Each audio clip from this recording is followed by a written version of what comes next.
कामदं मोक्षदं चैव ओंकाराय नमो नमः। अज्ञानतिमिरान्धानां ज्ञानाञ्जनशलाकया नेत्रैरुन्मीलितं येन तस्मै श्रीगुरुवे नमः। नमो दुर्वाररागादि वैरिवार निवारणे अरहते योगिनाथाय महावीराय ताहिने।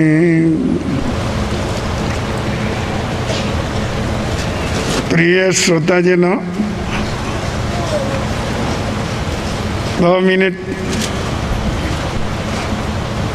परम पावन परमात्मा भगवान महावीर के भक्ति के अमृत सरोवर में डुबकी लगा दें। गौतमी आई बुद्ध के पास। बुद्ध ने कहा लाई 5 सरसों के दाने। उसने कहा नहीं, 5 सरसों के दाने तो नहीं लाई, पर एक समझ लेके आई हूं। और वो समझ यह है कि मेरा बेटा मर गया। मैं मंजूर करती हूँ, ऐसा कोई घर नहीं मिला जिस घर में कोई मरा ना हो। गौतमी ने कहा मैं समझ गई, ये संसार मौत के जंजीर में जकड़ा हुआ है। हे भगवान मेरा उद्धार करिए। बुद्ध के शासन में गौतमी साध्वी बन गई। तो बंधुओं में ये बात कह रहा था कि अपने मन मस्तिष्क में जितना मोह होगा उतना रोना आएगा। जितना रोना आएगा उनके कर्म बंधन होंगे। लाभ तो कुछ होने वाला है नहीं। तो ये आर्त ध्यान है जो जन्म जन्मांतरों से हम इसके अंदर ही मग्न हो रहे हैं। दूसरा रौद्र ध्यान है, बड़ा खतरनाक है।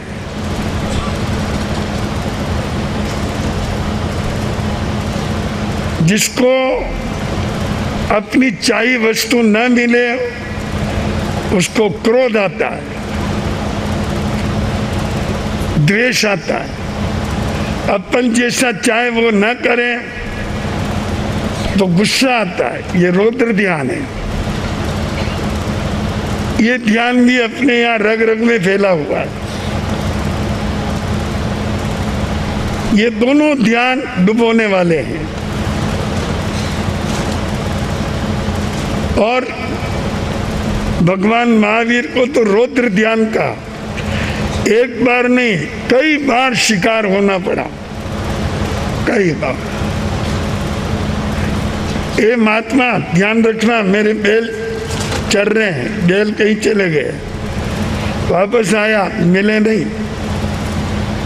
बोल मेरे बैल कहाँ छुपाए, बोल।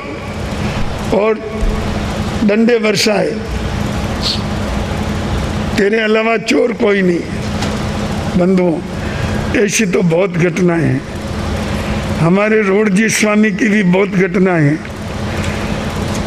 उनको भी रौद्र ध्यान का सामना करना पड़ा।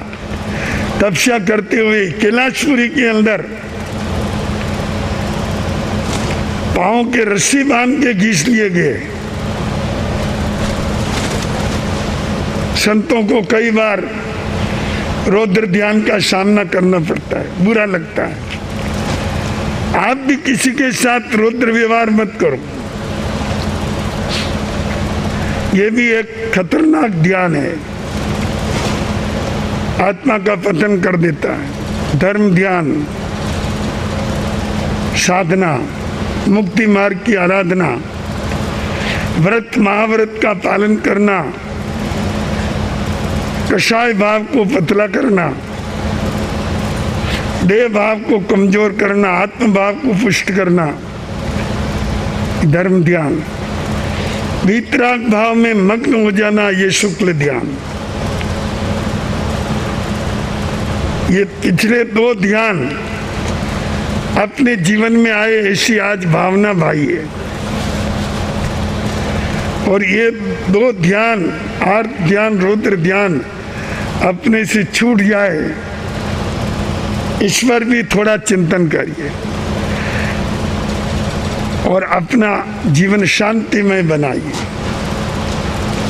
आज कल्प सूत्र के अंदर भगवान महावीर के जन्म का वृत्तांत आएगा। आज महावीर जयंती नहीं है।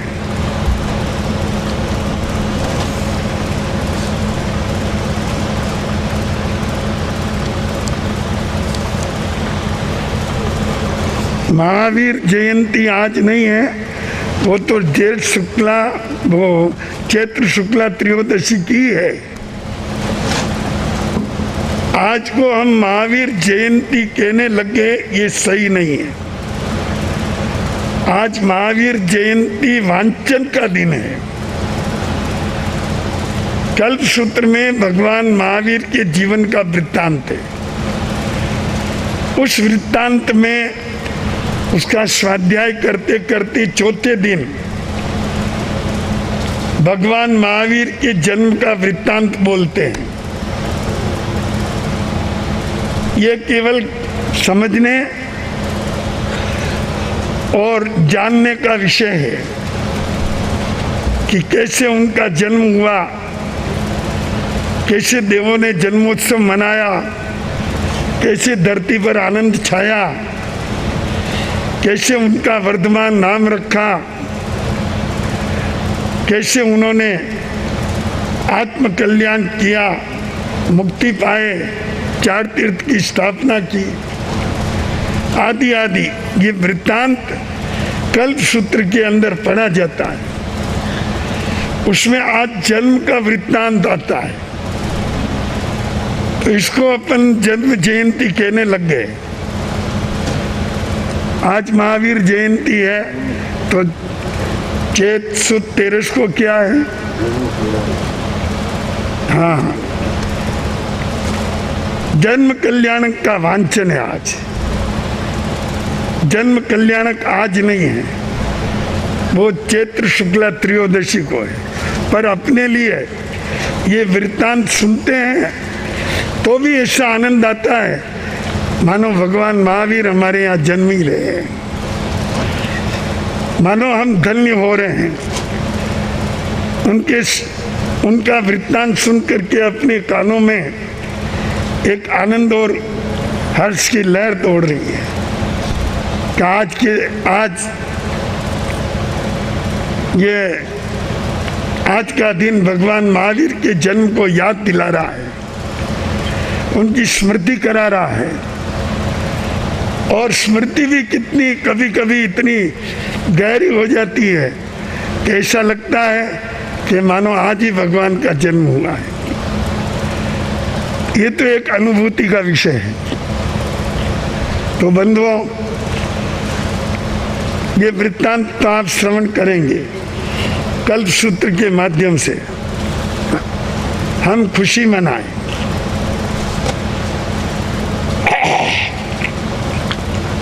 आज के दिन जन्म कल्याणक का वृत्तांत सुना या सुन रहे, इसकी खुशी मनाएं।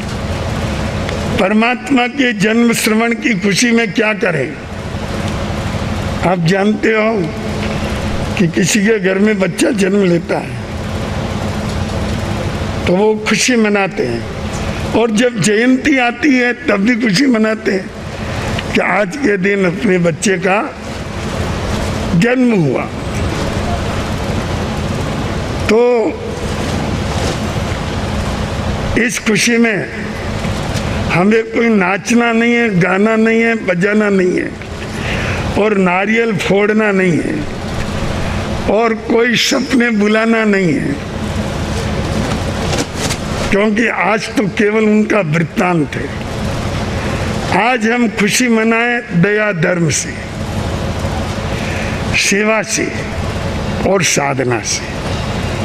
आज हम अधिक से अधिक उपवास आइंबिल करें, तप करें, अधिक से अधिक सामायिक धर्म की आराधना करें, अधिक से अधिक पोषित करें, उपवास करें और आज का दिन धन्य बनाएं। आज के उपवास के लिए हमारे यहाँ बहुत बड़ा महत्व है, जो मैंने आपको पहले बताया। अधिक से अधिक संख्या में जुड़े और जो उपवास करें वो पोषित करें। और सेवा, साधना और सेवा। सेवा क्या करें? दुखी पीड़ित मानवता की सेवा करें। आज हमारे मन में ऐसा भाव आया है, जो गरीब से गरीब बच्चे हैं उनको आज के दिन की खुशी में ड्रेसें दी जाए और गरीब व्यक्ति को कोई चीज मिलती है और उसको कितनी खुशी होती है, ये तो वो ही जानता है। घी में घी तो उंडेल दे रहा हूं, उसका कोई मतलब नहीं, पर लुक्की रोटी पर घी आता है तब कैसा चमकता है ना। तो इस तरह से आज गरीब से गरीब बच्चों को अधिक से अधिक ड्रेस वितरण करने के, वितरण भले आज करो, कल करो, परसों करो, 5 दिन बाद करो, अपने यहाँ बुला के करो, वहाँ ले जाके करो, जैसा उचित समझेंगे वैसा करेंगे। पर आप लोग परमात्मा भगवान महावीर के जन्म वृत्तांत के श्रवण की खुशी में उदारता से सेवा के भाव खड़े करो। और एक बच्चे की ड्रेस का कितना लगता है भाई? 300 रुपया। 300, ठीक। तो आप समझ गए, खड़े हो जाओ, लिख लो, अभी खजाना खुल जाएगा। इसमें मशीन वाले और बाहर वाले सब भाग ले सकते हैं, इसमें किसी की रुकावट नहीं है, पर ड्रेसें यही दी जाएगी।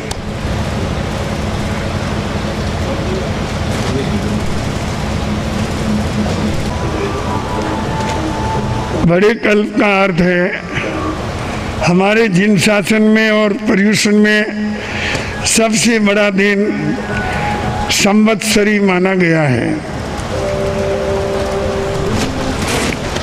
उससे बड़ा दिन हमारे पास, हमारे शासन में कोई दूसरा नहीं है, क्योंकि ये वह दिन हमारे जन्म जन्मांतरों के पापों की आलोचना का दिन है। वह एक विशेष प्रकार की आध्यात्मिक गंगा है, जिसमें हमारे जन्म जन्म के कर्म बल का विनाश होने वाला है। उस बड़े दिन का कल्प, कल्प का अर्थ है समान। बड़े दिन के समान ही आज अपनी साधनाएं होनी चाहिए, अर्थात संवत्सरी का पूर्वाभ्यास। हम संवत्सरी पर्व कितने शांति और आनंदमय भावनाओं के साथ, आध्यात्मिक भावनाओं के साथ मना पाए, उसका आज अभ्यास करना है। आज रिहर्सल है। बड़े कल्प का अर्थ है बड़े दिन के समान, संवत्सरी के समान जिस दिन साधना की जाती है उसको बड़ा कल्प कहते हैं। यही कारण है कि जिन शासन के अंदर या तो संवत्सरी के ही उपवास होते हैं या फिर बड़े कल्प के ही उपवास होते हैं। तो आज का ये बड़ा दिन, ये बड़ा कल्प हमको संवत्सरी के समान समत्व भाव में आने की एक मंगलमयी प्रेरणा प्रदान करता है। संवत्सरी जैसी आराधना करने की प्रेरणा करता है। तो यह अपने लिए सौभाग्य की बात है कि हम ये कर पा रहे हैं। ये बहुत बड़ा पुण्य है। चलते चलते एक ठोकर लग जाए, खाट पर चला जाए तो भी नहीं होता है। कई लोग आंखों से अंधे हैं, कई लोग बहरे हैं, कई लोग बीमार हैं, कई लोग अपंग हैं। मानव तो हैं, पर उनके पुण्य की कमी है। चाहते हुए भी परमेश्वर की आराधना विधिवत नहीं कर सकते। अपन इस शांतिमय वातावरण में पर्वतीराज की आराधना कर रहे हैं, ये सचमुच अपने सौभाग्य की बात है। और इस सौभाग्य का, इस पुण्यवानी का पूरा लाभ उठाना चाहिए कि आज हम अधिक से अधिक आध्यात्मिक साधना में मग्न होकर के तपस्या, प्रतिक्रमण आदि का पूरी तरह से लाभ लें। यही लाभ, यही अभ्यास संवत्सरी के दिन काम आएगा। अभी श्रीमद् अंतकृत दशांग सूत्र में गज सुकुमार मुनि का वर्णन मैं समझता हूं जिन शासन में इससे श्रेष्ठ वर्णन या इससे बड़ी घटना और इससे उच्च उदाहरण और कोई नहीं है।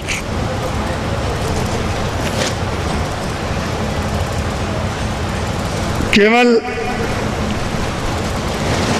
एक प्रतिपोत पाया, संयम में कदम बढ़ाया और मुक्ति को पा गए। गज सुकुमार किसको कहते हैं जानते हो? हाथी के जो तालू होता है ना, तालू, हाथी का तालू जितना एकदम लाल पके हुए स्वर्ण जैसा दिखता है। गज सुकुमार भी उतने ही सुंदर थे, उतने ही प्यारे थे। उनको देखते ही आनंद की धारा बह जाती, व्यक्ति देखता ही रह जाता। ऐसा कुमार और कोई उस समय नहीं मिल सकता था। ऐसे परम सुकुमार गज सुकुमार मुनि का दीक्षा लेते ही मुक्ति में पहुंचना एक अद्भुत घटना है। एक दिन भी नहीं ठहरे, एक दिन की भी और नई साधना करने की जरूरत नहीं पड़ी। ऐसे साधक मैंने तो इतिहास में ढूंढा, कोई दूसरा मिला नहीं। इसी बात को हमारे जैन धर्म के एक महान आचार्य पूज्य जयमल जी महाराज ने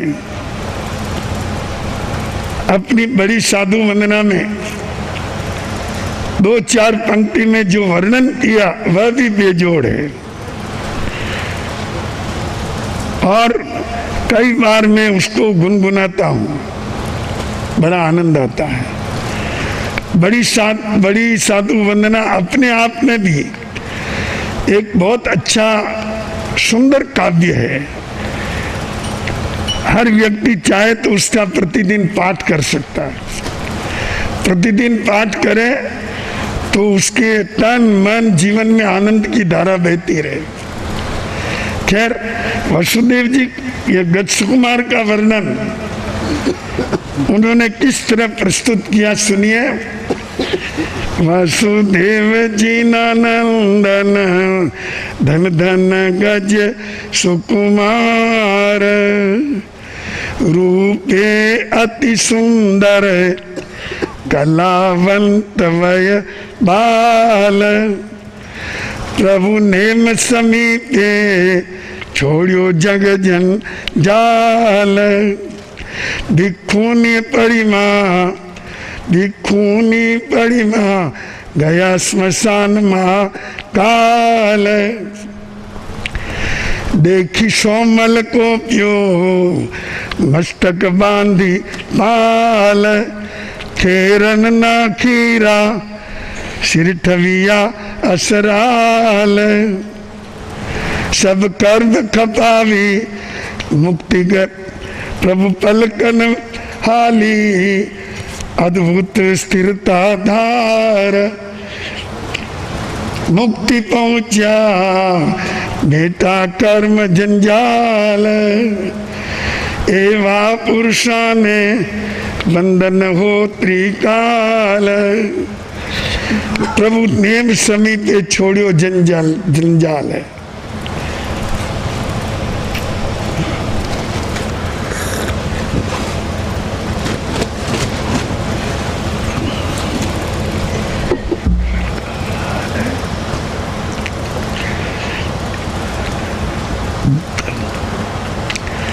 ऐसे परम पावन गज सुकुमार मुनि की एक पलक नहीं हिली, पलक भी नहीं हिली। ऊपर अंगारे चल रहे हैं और अंतर में गज सुकुमार मुनि अपने आत्म साधना में मग्न है और मंगलमय भावों में गर्क हो रहे हैं।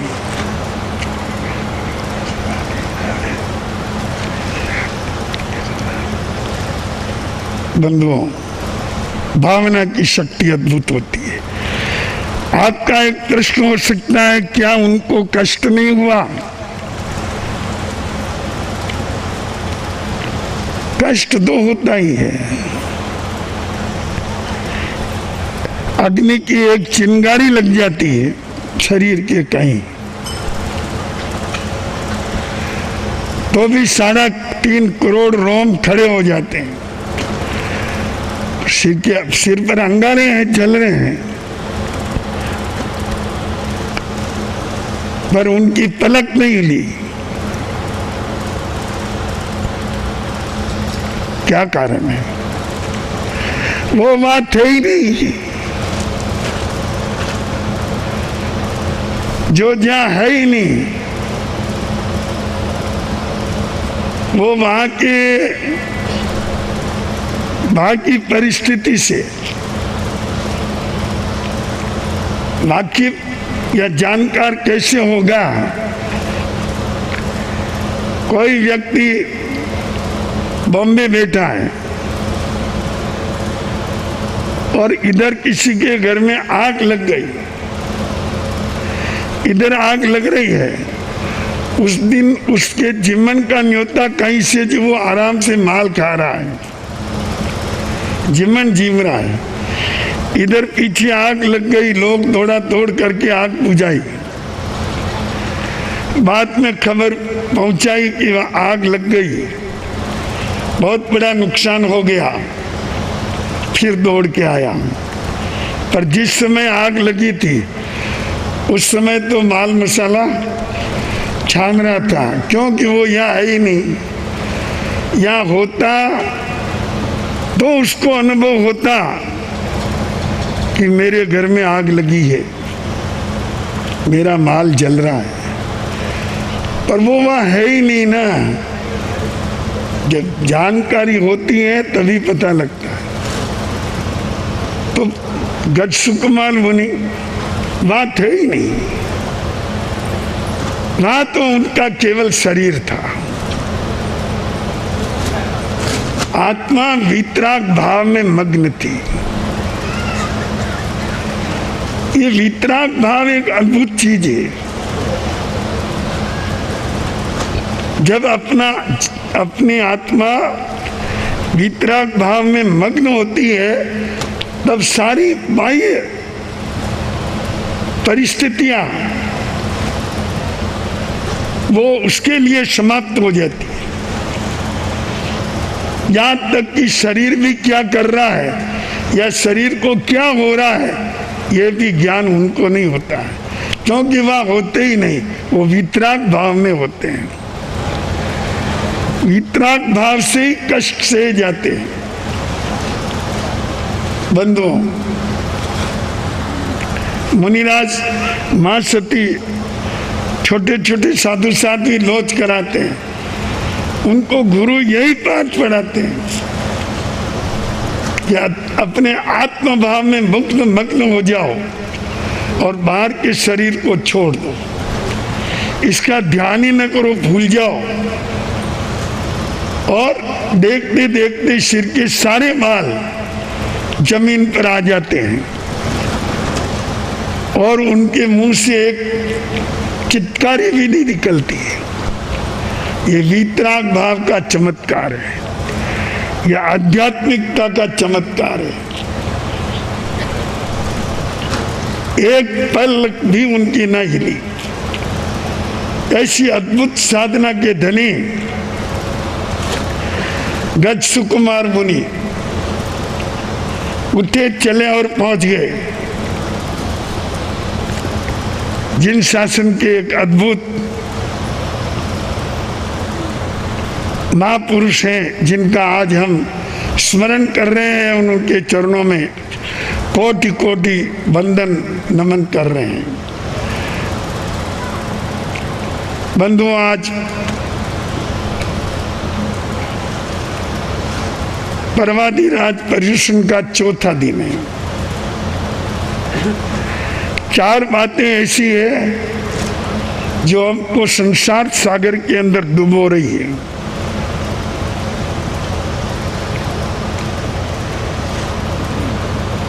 ये तो आप जानते ही हैं।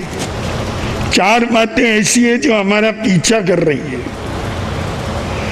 4 बातें ऐसी है जिनमें 2 तो अच्छी है और 2 गलत है। जो संसार सागर में डूबो रहे हैं वो तो 4 कषाय है,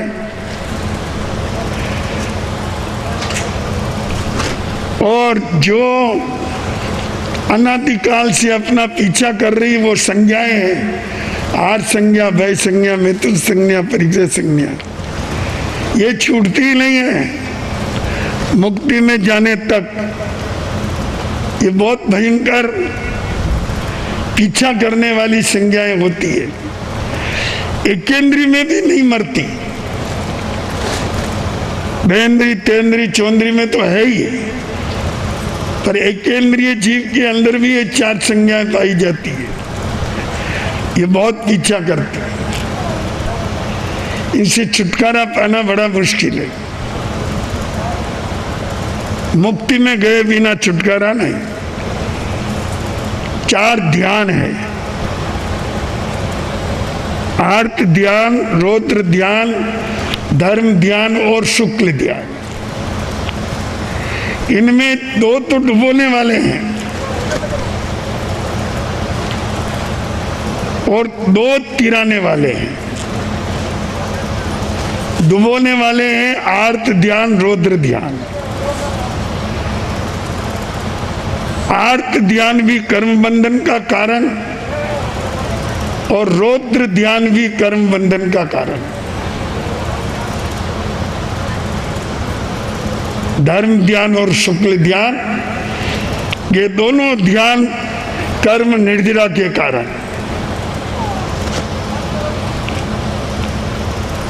धर्म ध्यान और शुक्ल ध्यान की बात बाद में करूंगा।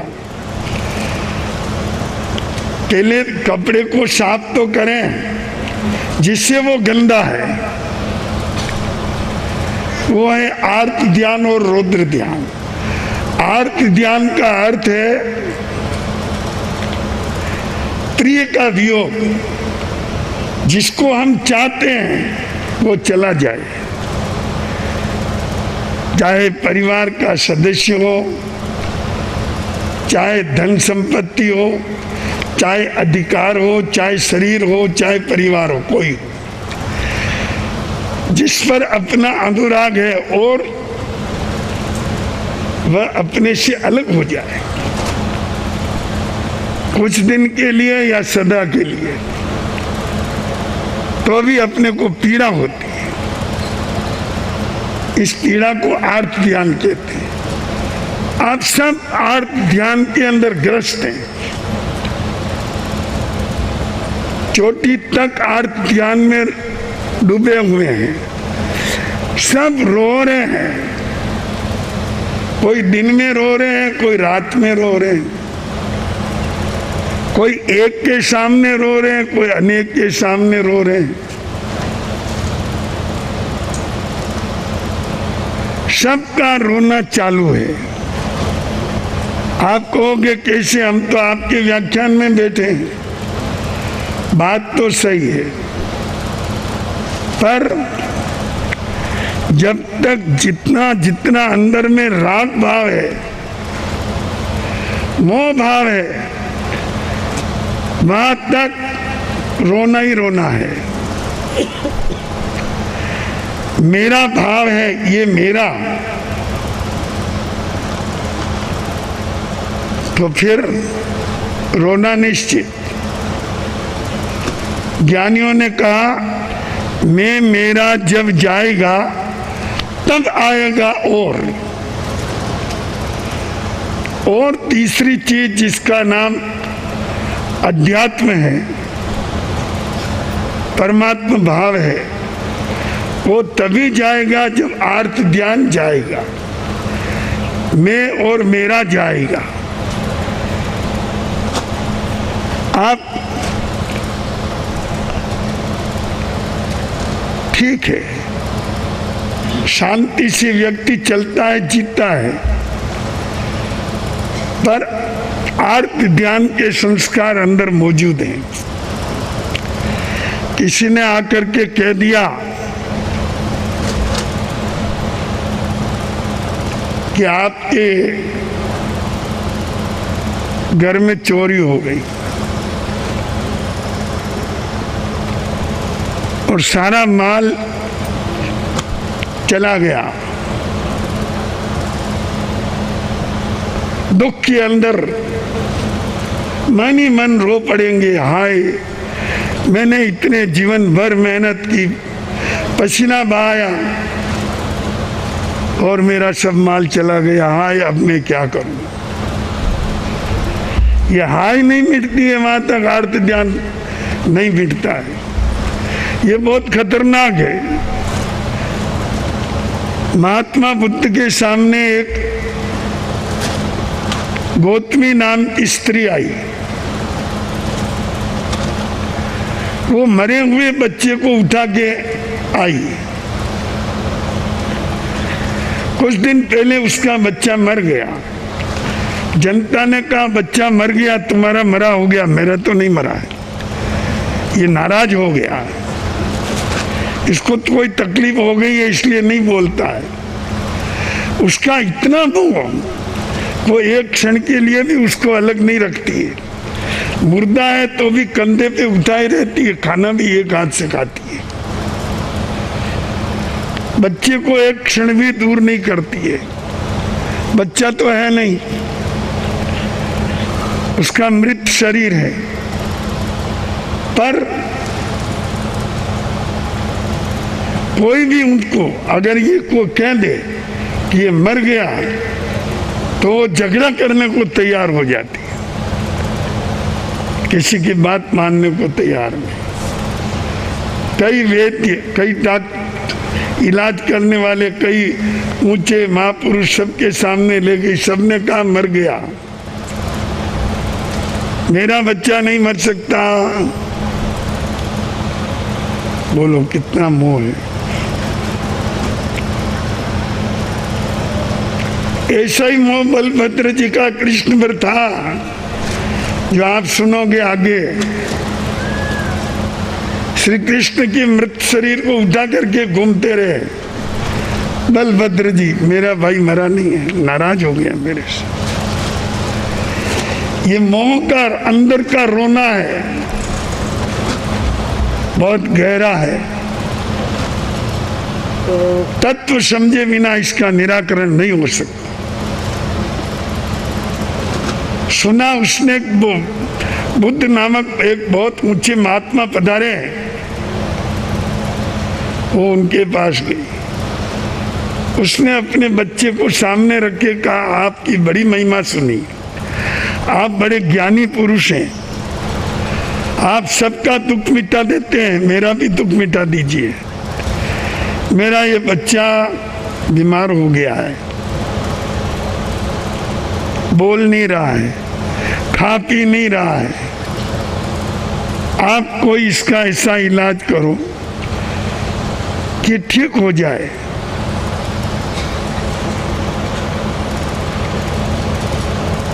बुद्ध ने देखा बच्चा तो मरा हुआ है,